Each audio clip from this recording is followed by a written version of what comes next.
శ్రీకృష్ణాయ నమః.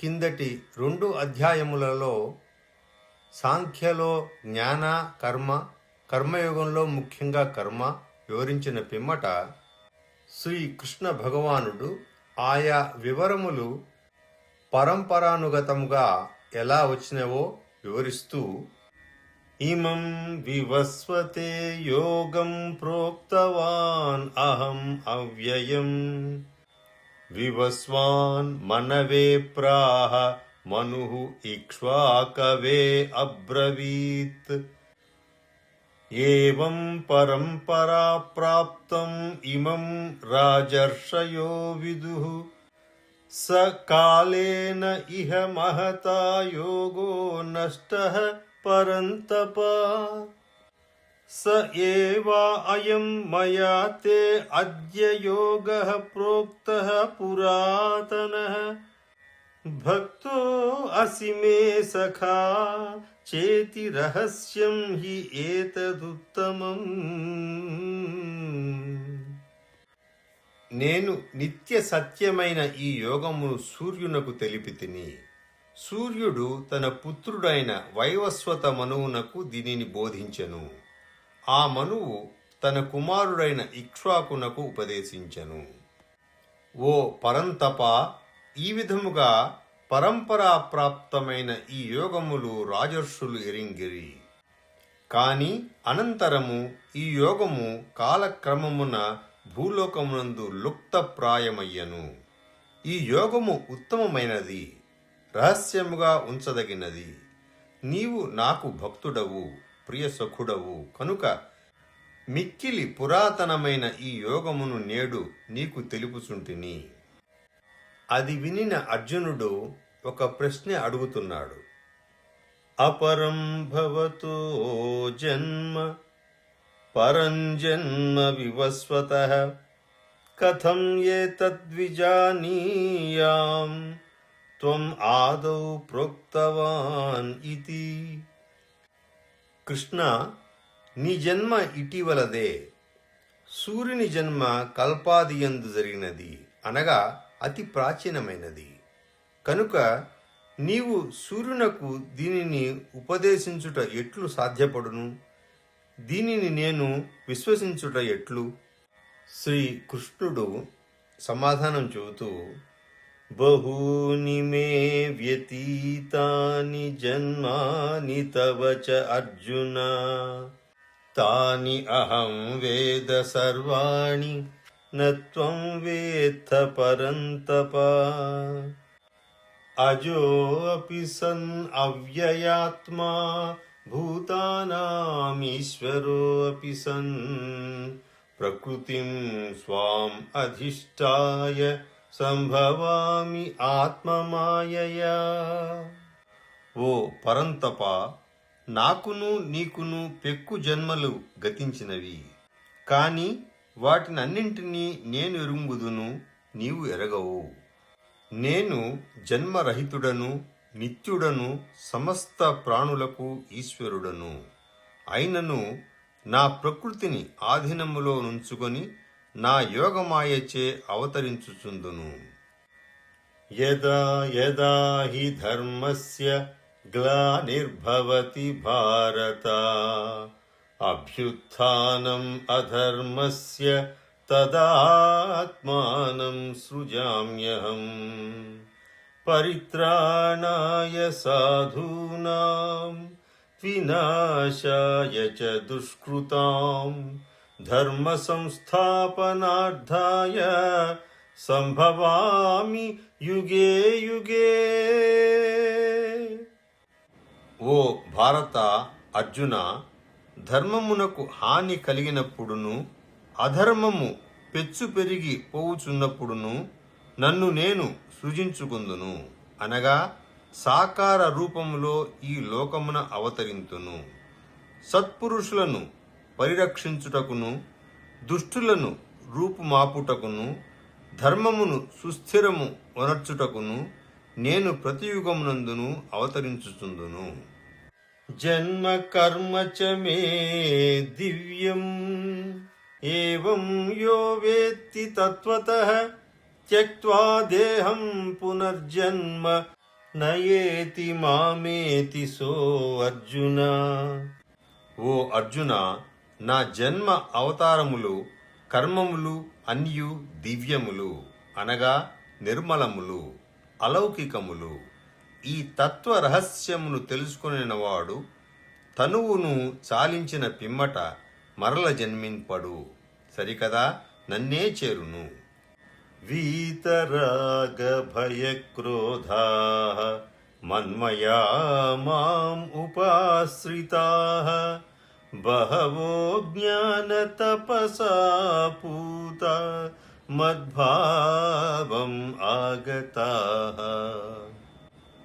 ఇదివరలో కూడా సర్వదా రాగ భయ క్రోధ రహితులైన వారు దృఢమైన భక్తి తాత్పర్యములతో స్థిరబుద్ధి కలిగి నన్ను ఆశ్రయించిన భక్తులు పెక్కుమంది జ్ఞాన తపస్సంపన్నులై పవిత్రులై నా స్వరూపమును పొందియుండిరి. ఏ యథా మాం ప్రపద్యంతే తాంస్తథైవ భజామ్యహం మమ వర్త్మానువర్తంతే మనుష్యాః పార్థ సర్వశః. పార్థ, భక్తులు నన్ను సేవించిన రీతికి అనుగుణముగా నేను వారిని అనుగ్రహింతును. మనుష్యులందరూ వివిధ రీతులలో నా మార్గమునే అనుసరింతురు. కాంక్షంతః కర్మాణాం సిద్ధిం యజంతే ఇహ దేవతాః క్షిప్రం హి మానుషే లోకే సిద్ధిర్భవతి కర్మజా చాతుర్వర్ణ్యం మయా సృష్టం గుణకర్మ విభాగశః తస్య కర్తారమపి మాం విద్ధి అకర్తారం అవ్యయం. ఈ లోకమున కర్మ ఫలములను ఆశించువారు ఇతర దేవతలను పూజింతురు. ఏలనన అట్లు చేయుటచే కర్మల వలన కలుగు సిద్ధి వారికి శీఘ్రముగా లభించును. చాతుర్వర్ణ్యులను అనగా బ్రాహ్మణ క్షత్రియ వైశ్య శూద్ర వర్ణముల వారిని వారి గుణ కర్మలను అనుసరించి వేరువేరుగా సృష్టించితిని. ఈ సృష్టి కార్యక్రమమునకు నేనే కర్తనైనను శాశ్వతుడను పరమేశ్వరుడును అయిన నన్ను వాస్తవముగా అకర్తనుగా తెలుసుకొనుము. ఈ సృష్టి సంస్థ అంతా ప్రకృతిలో భాగము. పరమేశ్వరుడైన శ్రీకృష్ణుడు దీనికి పరము. నమాం కర్మాణి లింపంతి నమే కర్మఫలే స్పృహ ఇతి మాం యో అభిజానాతి కర్మభిః న స బధ్యతే. ఏవం జ్ఞాత్వా కృతం కర్మ పూర్వైరపి ముముక్షుభిః కురు కర్మ ఏవ తస్మాత్ త్వం పూర్వైః పూర్వతరం కృతం. నాకు కర్మ ఫల ఆసక్తి లేదు, కావున కర్మలు నన్ను అంటవు. ఈ విధముగా నా తత్వమును తెలిసిన వారు కర్మబద్ధులు కారు. ఓ అర్జున, ప్రాచీనులైన ముముక్షువులు అనగా మోక్షము కోరువారు ఈ విధముగా నా తత్వ రహస్యమును తెలుసుకొని కర్మలను ఆచరించిరి. కావున నీవును ఆ పూర్వుల వలనే నిష్కామ భావముతో కర్మలను ఆచరింపుము. కిం కర్మ కిం అకర్మ ఇతి కవయో అపి అత్ర మోహితాః తత్తే కర్మ ప్రవక్ష్యామి యజ్ఞాత్వా మోక్ష్యసే అశుభాత్.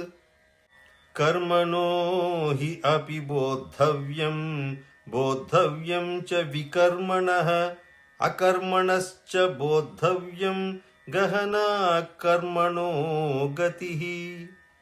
కర్మ అనగానేమి అకర్మ అనగానేమి ఈ విషయమును నిర్ణయించుటలో విద్వాంసులు సైతము భ్రాంతికి లోనగుచున్నారు, తికమక పడుచున్నారు. కావున కర్మ తత్వమును నీకు చక్కగా విశదపరచెదను. దానిని తెలుసుకొని నీవు అశుభముల నుండి అనగా కర్మ బంధముల నుండి ముక్తుడవయ్యదవు. కర్మ అకర్మల స్వరూపమును ఎరుగవలెను.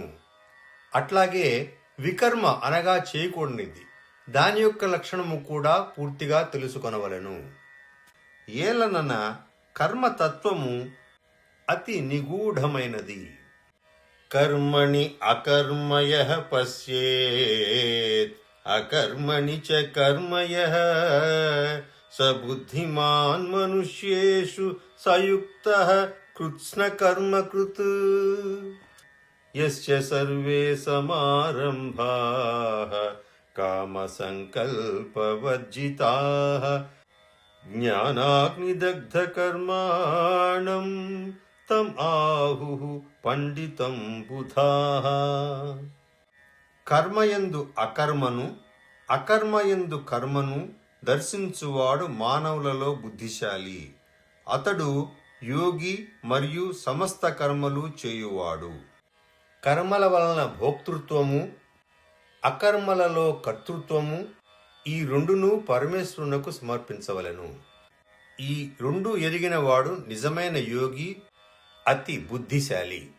ఎవని కర్మలన్నీయును శాస్త్ర సమ్మతములై కామ సంకల్ప వర్జితములై జరుగునో అట్లే ఎవని కర్మలన్నీయు జ్ఞానాగ్నిచే భస్మమగునో అట్టి మహాపురుషుని జ్ఞానులు పండితుడని అందురు. త్యక్త్వా కర్మఫలాసంగం నిత్యతృప్తో నిరాశ్రయః కర్మణి అభిప్రవృత్తో అపి న ఏవ కించిత్ కరోతి సః నిరాశీయత చిత్తాత్మా త్యక్త సర్వ పరిగ్రహః శారీరం కేవలం కర్మ కుర్వన్నాప్నోతి కిల్బిషం. సమస్త కర్మలయందును వాటి ఫలితములయందును సర్వథా ఆసక్తిని వీడి సంసార ఆశ్రయరహితుడై పరమాత్మయందే నిత్య తృప్తుడైన పురుషుడు కర్మలయందు చక్కగా ప్రవృత్తుడైనప్పటికీ వాస్తవముగా వాటికి ఆ కర్మలకు అతడు కర్త కాదు. అంతఃకరణమును శరీర ఇంద్రియములను జయించినవాడు, సమస్త భోగ సామగ్రిని పరిత్యజించినవాడు, ఆశారహితుడైన సాంఖ్యయోగి కేవలము శారీరక కర్మలను ఆచరించుచు పాపములను పొందడు. యదృచ్ఛాలాభ సంతుష్టో ద్వంద్వాతీతో విమత్సరః సమః సిద్ధావసిద్ధౌ చ కృత్వా అపి న నిబధ్యతే గత సంగస్య ముక్తస్య జ్ఞానావస్థితచేతసః యజ్ఞాయాచరతః కర్మ సమగ్రం ప్రవీలియతే. తాను కోరకుండగానే లభించిన పదార్థములతో అప్రయత్నముగా అమరిన లాభములతో సంతుష్టుడైన వాడు, అసూయ లేనివాడు, హర్ష శోక ఆది ద్వంద్వములకు అతీతుడు అయినవాడు, సిద్ధియందును అసిద్ధియందును సమదృష్టి కలిగి ఉండును. అట్టి కర్మయోగి కర్మలను ఆచరించుచున్నను వాటి బంధములలో చిక్కుపడడు. ఏలనన ఆసక్తి, దేహాభిమానము, మమకారము ఏమాత్రము లేని వాడును, పరమాత్మ జ్ఞానమునందే నిరంతరము మనస్సును లగ్నమునర్చిన వాడును, కేవలము యజ్ఞార్థమే కర్మలను ఆచరించువాడును అగు మనుష్యుని యొక్క కర్మలు అన్నియు పూర్తిగా విలీనములగును, అనగా మిగిలి ఉండవు. బ్రహ్మార్పణం బ్రహ్మహవిః బ్రహ్మాగ్నౌ బ్రహ్మణాహుతం బ్రహ్మైవ తేన గంతవ్యం బ్రహ్మకర్మ సమాధినా దైవమేవాపరే యజ్ఞం యోగిన పర్యుపాసతే. బ్రహ్మాజ్ఞావపరే యజ్ఞం యజ్ఞేన ఏవ ఉపజుహ్వతి. యజ్ఞ కార్యములయందు ఉపయుక్తమగు శృవాది సాధనములు బ్రహ్మము. హోమము చేయబడు ద్రవ్యము బ్రహ్మము. అగ్నియు బ్రహ్మము. యజ్ఞము ఆచరించు కర్తయు బ్రహ్మము. హవన క్రియము బ్రహ్మము. ఈ బ్రహ్మకర్మయందు స్థితుడయుండు యోగి ద్వారా పొందదగిన యజ్ఞ ఫలము కూడా బ్రహ్మమే. కొందరు యోగులు దైవ పూజా రూప యజ్ఞమును చక్కగా అనుష్ఠింతురు. మరికొందరు యోగులు బ్రహ్మాగ్నియందు అనగా పరమాత్మ రూపాగ్నియందు అభేద దర్శన రూప యజ్ఞము ద్వారా ఆత్మరూప యజ్ఞమును ఆచరింతురు. ఆత్మరూప యజ్ఞము అనగా జ్ఞానము ద్వారా పరమాత్మ యందు ఏకీభావస్థితుడై ఉండుట.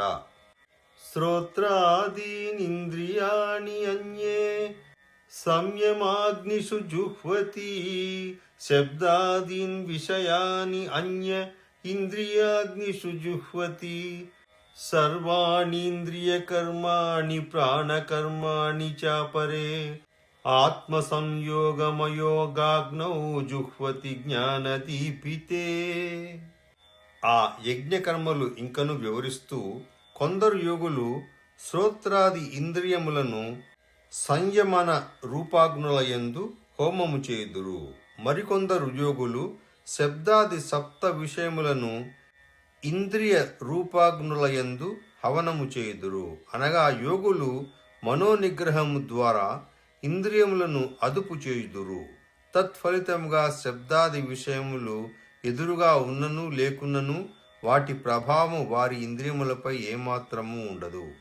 మరికొందరు యోగులు ఇంద్రియముల క్రియలను ప్రాణముల క్రియలను అన్నింటినీ జ్ఞానముచే ప్రకాశితమైన ఆత్మ సంయమ యోగ రూపాగ్నిలో హవనము చేయుదురు. అట్టివారు పూర్తిగా పరమాత్మ యందే స్థితులయుందురు. అప్పుడు ప్రాణ ఇంద్రియ క్రియల ప్రభావము వారిపై ఏమాత్రము ఉండదు. ఏలనన వారి బుద్ధి యందు పరమాత్మ మాత్రమే నిలిచియుండును. ద్రవ్యయజ్ఞాః తపోయజ్ఞా యోగయజ్ఞాః తథా పరే స్వాధ్యాయజ్ఞానయజ్ఞాశ్చ యతయః సంసితవ్రతాః అపానే జుహ్వతి ప్రాణం ప్రాణే అపానం తథా అపరే ప్రాణాపానగతిరుద్ధ్వా ప్రాణాయామపరాయణా అపరే నియతాహారాః ప్రాణాన్ ప్రాణేషు జుహ్వతి సర్వే అపి ఏతే యజ్ఞవిదో యజ్ఞక్షపిత కల్మషాః. కొందరు ద్రవ్య సంబంధ యజ్ఞములను, మరికొందరు తపో రూప యజ్ఞములను, కొందరు యోగ రూప యజ్ఞములను చేయుదురు. మరికొందరు అహింసాది తీక్ష్ణ వ్రతములను చేపట్టి యత్నశీలురై స్వాధ్యాయ రూప జ్ఞాన యజ్ఞములను ఆచరింతురు. మరికొందరు యోగులు అపానవాయువునందు ప్రాణవాయువును, మరికొందరు ప్రాణవాయువునందు అపానవాయువును హవనము చేయుదురు. ఇంకను కొందరు నియమిత ఆహార నిశ్చితులై ప్రాణాయామ పరాయణులైన వారు ప్రాణాపాన గమనములను నిలిపి ప్రాణములను ప్రాణముల యందే హవనము చేయుదురు. యజ్ఞ విధులైన ఈ సాధకులందరూ యజ్ఞముల ద్వారానే పాపములను రూపుమాపుదురు. యజ్ఞశిష్టామృత భుజో యాంతి బ్రహ్మ సనాతనం నాయం లోకో అస్తి అయజ్ఞస్య కుతో అన్యః కురు సత్తమా. ఓ కురుసత్తమా అర్జున, యజ్ఞపూత శేషమైన అమృతమును అనుభవించు యోగులకు సనాతుడును పరబ్రహ్మమును అగు పరమాత్మ యొక్క లాభము కలుగును. యజ్ఞము చేయని వారికి ఈ మర్త్యలోకమే సుఖప్రదము కాదు, ఇక పరలోక విషయము చెప్పనేలా. కాబట్టి ఏవం బహువిధా యజ్ఞా వితతా బ్రహ్మణే ముఖే కర్మజాన్ విద్ధి తాన్ సర్వాన్ ఏవం జ్ఞాత్వా విమోక్ష్యసే. శ్రేయాన్ ద్రవ్యమయాద్యజ్ఞాత్ జ్ఞానయజ్ఞః పరంతపా సర్వం కర్మాఖిలం పార్థ జ్ఞానే పరిసమాప్యతే. ఈ ప్రకారముగా ఇంకనూ బహువిధములైన యజ్ఞములు వేదములలో విస్తృతముగా వివరింపబడినవి. ఈ యజ్ఞములన్నింటినీ త్రికరణ శుద్ధిగా మనోవాక్కు కాయలచే ఆచరించినప్పుడే అవి సుసంపన్నములు అగునని తెలుసుకొనుము. ఇట్లు ఈ కర్మతత్వమును తెలుసుకొని అనుష్ఠించుట వలన నీవు ప్రాపంచిక కర్మబంధముల నుండి సర్వదా విముక్తుడవయ్యదవు. ఓ పరంతప అర్జున, ద్రవ్యమయ యజ్ఞము కంటెను జ్ఞానమయ యజ్ఞము మిక్కిలి శ్రేష్టమైనది. కర్మలన్నీయు జ్ఞానమునందే పరిసమాప్తమగును. తద్విద్ధి ప్రణిపాతేన పరిప్రశ్నేన సేవయా ఉపదేక్ష్యంతి తే జ్ఞానం జ్ఞానినః తత్వదర్శినః. యజ్ఞాత్వా న పునర్మోహం ఏవం యాస్యసి పాండవ ఏన భూతాని అశేషేణ ద్రక్ష్యసి ఆత్మని అథో మయి. నీవు తత్వమును దర్శించిన జ్ఞానుల కడకు ఏగి ఆ జ్ఞానమును గ్రహింపుము. వారికి దండ ప్రణామములు ఆచరించుట వలనను సేవలు అనర్చుట వలనను కపటము లేకుండా భక్తి శ్రద్ధలతో సముచిత రీతిలో ప్రశ్నించడం వలనను పరమాత్మతత్వమును చక్కగా నెరింగిన జ్ఞానులు సంప్రీతులై నీకు ఆ పరమాత్మ తత్వజ్ఞానమును ఉపదేశించెదరు. ఓ అర్జున, ఈ తత్వజ్ఞానమును ఎరింగినచో మరల ఇట్టి వ్యామోహములో చిక్కుకొనవు. ఈ జ్ఞాన ప్రభావముతో సమస్త ప్రాణులను నీలో సంపూర్ణముగా చూడగలవు. పిమ్మట సచ్చిదానంద ఘన పరమాత్ముడనైన నాలో చూడగలవు. అపి చేత్ అసి పాపేభ్యః సర్వేభ్యః పాపకృత్తమః సర్వం జ్ఞానప్లవేన ఏవ వృజినం సంతరిష్యసి యథైధాంసి సమిద్ధో అగ్నిః భస్మసాత్ కురుతే అర్జున. జ్ఞానాగ్నిః సర్వకర్మాణి భస్మసాత్ కురుతే తథా. ఒకవేళ పాపాత్ములందరికంటేను నీవు ఒక మహాపాపివి అయినచో జ్ఞాననౌక సహాయముతో పాప సముద్రం నుండి నిస్సందేహముగా పూర్తిగా బయటపడగలవు. ఓ అర్జున, ప్రజ్వలించుతున్న అగ్ని సమిధలను భస్మము చేసినట్లు జ్ఞానమగు అగ్ని కర్మలనన్నింటినీ భస్మమునరించును.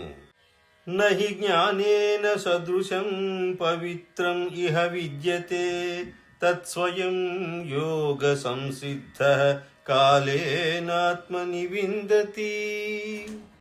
శ్రద్ధావాన్ లభతే జ్ఞానం తత్పరః సంయతేంద్రియః జ్ఞానం లబ్ధ్వా పరాం శాంతిం అచిరేణాధిగచ్చతి. ప్రపంచమున జ్ఞానముతో సమానమగు పవిత్రమైనది మరి ఒకటి ఏదీయూ లేదు. శుద్ధ అంతఃకరణ గల సాధకుడు బహుకాలము వరకు కర్మయోగాచరణము చేసి ఆత్మయందు అదే జ్ఞానమును తనంతట తానే పొందగలడు. జితేంద్రియుడు, సాధన పరాయణుడు, శ్రద్ధాళువు అయిన మనుజునకు ఈ భగవత్ తత్వజ్ఞానము లభించును. ఆ జ్ఞానము కలిగిన వెంటనే ఏమాత్రము విలంబము లేకుండా అతడు భగవత్ తత్వరూపమైన పరమశాంతిని పొందును. అగ్నశ్చ అశ్రద్ధధానశ్చ సంశయాత్మా వినశ్యతి న అయం లోకో అస్తి న పరో న సుఖం సంశయాత్మనః. అవివేకియు శ్రద్ధారహితుడును అయిన సంశయాత్ముడు పరమార్థ విషయమున అవశ్యము భ్రష్టుడే అగును. అట్టి సంశయాత్మునకు ఈ లోకమునందు గాని పరలోకమునందు గాని ఎట్టి సుఖము ఉండదు. యోగ సన్యస్త కర్మాణం జ్ఞాన సంచిన్న సంచయం ఆత్మవంతం న కర్మాణి నిబధ్నంతి ధనంజయ. తస్మాత్ అజ్ఞాన సంభూతం హృత్స్థం జ్ఞానాసినాత్మనః చిత్ ఏనం సంశయం యోగం ఆతిష్ఠ ఉత్తిష్ఠ భారత. ఓ ధనంజయ, ఓ అర్జున, విధిపూర్వకముగా కర్మలను ఆచరించుచు కర్మ ఫలములను అన్నింటినీ భగవదర్పణము చేయుచు వివేకము ద్వారా సంశయములన్నింటినీ తొలగించుకొనుచు అంతఃకరణమును వశమునందు ఉంచుకొనిన వానిని కర్మలు బంధింపజాలవు. కావున ఓ భారత, నీ హృదయమునందు గల అజ్ఞాన జనితమైన ఈ సంశయమును వివేక జ్ఞానమును ఖడ్గముతో రూపుమాపి సమత్వరూప కర్మయోగమునందు స్థితుడవై యుద్ధమునకు సన్నద్ధుడవుగమ్ము. ఇది జ్ఞాన కర్మ సన్యాస యోగ నామ చతుర్థ 4వ అధ్యాయం సమాప్తము. నమస్కారం.